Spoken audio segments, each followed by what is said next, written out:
بسم الله الرحمن الرحيم. الحمد لله رب العالمين، والصلاة والسلام على سيد المرسلين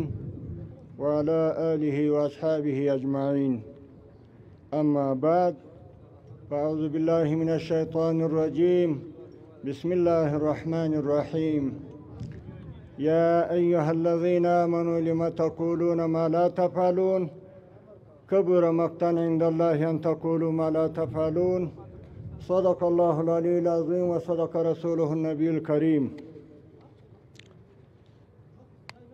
د افغانستان د اسلامي امارت مسؤلینو، ښاغلو میلمنو او د غونډې نورو ګډونوالو او د ټولګټو وزارت محترم او همداسې محترم او نورو مشرانو مجاهدینو او ټولو موجوده راغلو ښاغلو ته السلام علیکم ورحمت الله وبرکاته. الله تعالی مو په خپلو چارو کې موفق لره. ورونو، یو ملت په اقتصادي لحاظ هغه مهال پر پښو درېږي او د خودکفایي په لور ګامونه اخلي کله چې سالمه زیربنا ولري. زموږ د هیواد زیربنا د تیرو 40 کلونو د جګړو له امله سخته صدمه لیدلې. د اقتصاد د اساساتو رغولو اهمیت اسلامي امارت درکړی دی، ځکه یې د اقتصادي پالیسۍ مهمه برخه ګرځولې ده. څه موده وړاندې موږ په همدې سیمه کې د سالنګ د لارې د اساسي بیا رغونې د پیل ابتدا درلوده. ډېره موده نه ده تېره سوې چې نن یې د ځینو اساسي برخو لکه تونل، ګالریانو او نورو ساحو د کار د پوره کېدو او ګټې اخیستنې ته د سپارلو پرانیسته کوو، چې په داسې اساسي ډول رغول سوې ده چې په تېر 20 کاله کې یې ساری نه دی لیدل سوی. داسې اساسي رغونه او د کار سرعت د ټولګټو وزارت چارو وزارت د اخلاص او هڅو ښکارندویي کوي. یقینا دا جمله صاحب محترم کمې هڅې چې ده کړي دي په دغه تونل او په نورو ځایونو کې چې هغه د سړکونو کارکردګي ده، یعنې یقینا د خپل شخصي کور دپاره هم بلا سړی دونه جدي کوشش نشي کولی لکه ده چې شپه ورځ پر خپل ځان باندې یوه کړې ده. موږ یې ډېره مننه کوو او خواهش د ده د کومو انجینرانو چې کومه کارکردګي د ده انجینرانو او نورو عامو او کومو سرمایه ګزارانو او صنعتکارانو چې په دې کې شرکت کړی دی، د هغو نه هم مننه کوو چې هغو هم په ډېر جدي او په سرعت باندې دا کار سرته ورساوه. د دې لارې اهمیت په دې کې دی چې د هیواد د 2 برخو د نښلولو ترڅنګ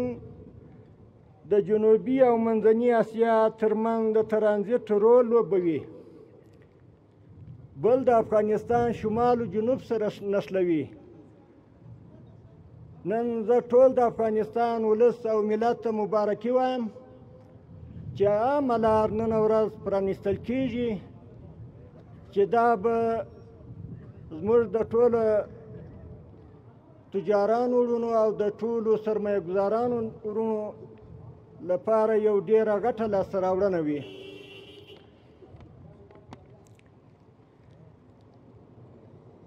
چې د ګاونډي هیوادونو د تجارتي توکو په لیږد رالېږد کې به ډېرې اسانتیاوې هم رامنځته شي او له دې لارې د سوداګریزې راکړې ورکړې حجم به هم زیات شي. اسلامي امارت په پام کې لري چې د امکاناتو په برابرېدلو سره د سالنګ 2 تونل هم وباسي. انشاءالله پر دې باندې هم خبره روانه ده په لږ نږدې وخت کې انشاءالله خپل ملت ته دوهم زیری دا هم ورکوو چې د تونل دوهم تونل به هم انشاءالله موږ خلکو ته په دغه باندې ورکړو په ټکا باندې نو هغه باندې هم انشاءالله کار شروع کیږي د دې تونل بدیله لار به هم انشاءالله بله پیدا شي او له حیرتان څخه تر تورخم پورې د اوسپنې پټلۍ لیکې هم وصل کړي چې په دې سره به په ترانزیت کې زیاتوالی او هیوادوالو ته به اسانتیاوې رامنځته شي او موږ چې کومه خبره کوو چې زه کوم آیات کریمه په هر دغه کې تلاوت کوم غرض مطلب مې دا دی